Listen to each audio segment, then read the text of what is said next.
Hi everybody. I have a really good book to read to you today. Caps for Sale by Esphyr Slobodkina. Caps for Sale, a tale of a peddler, some monkeys, and their monkey business by Esphyr Slobodkina.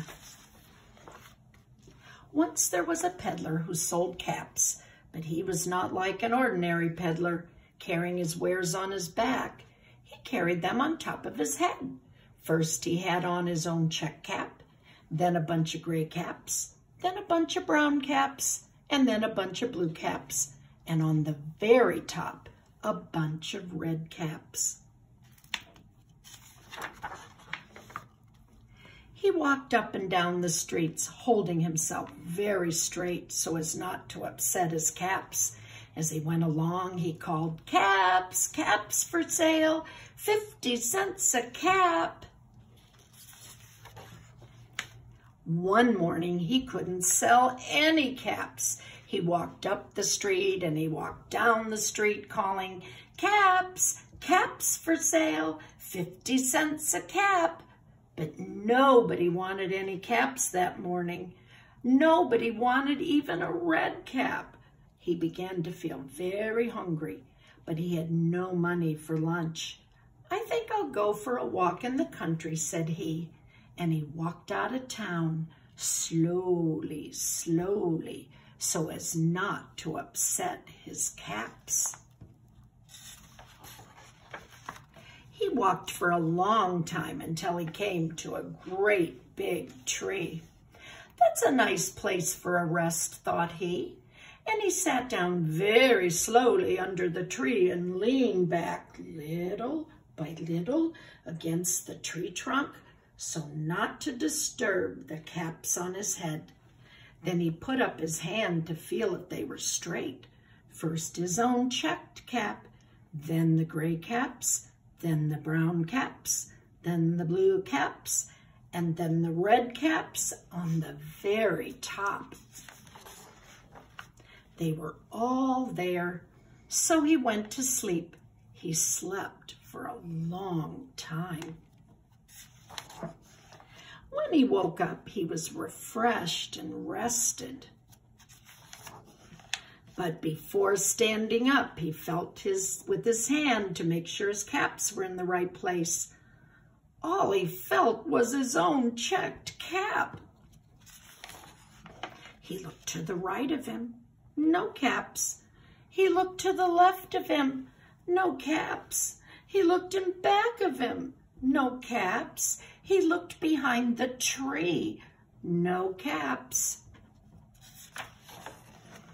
Then he looked up into the tree, and what do you think he saw? On every branch sat a monkey. On every monkey was a gray or a brown or a blue or a red cap.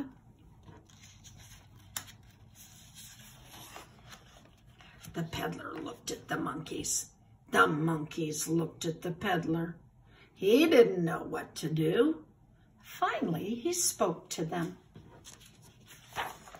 "You monkeys, you," he said, shaking a finger at them. "You give me back my caps." But the monkeys only shook their fingers back at him and said, "Tss, tss, tss." Well, this made the peddler angry, and so he shook both his hands at them and said, "You monkeys, you give me back my caps." But the monkeys only shook both their hands back at him and said, "Tss, tss, tss." Now he felt quite angry. He stamped his foot and said, "You monkeys, you better give me back my caps." But the monkeys only stamped their feet back at him and said, "Tss, tss, tss." By this time, the peddler was really very, very angry. He stamped both his feet and he shouted, "You monkeys, you must give me back my caps."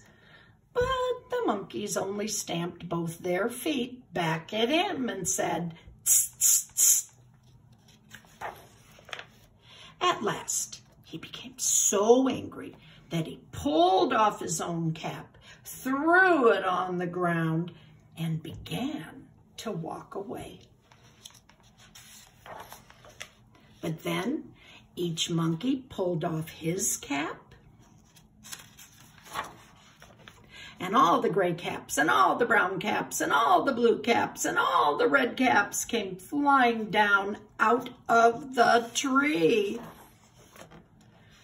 So the peddler picked up his caps and put them back on his head. First his own check cap, then the gray caps, then the brown caps, then the blue caps, and then the red caps on the very top.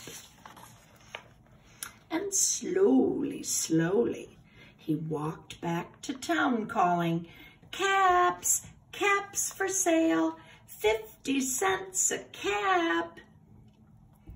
The end, my friends.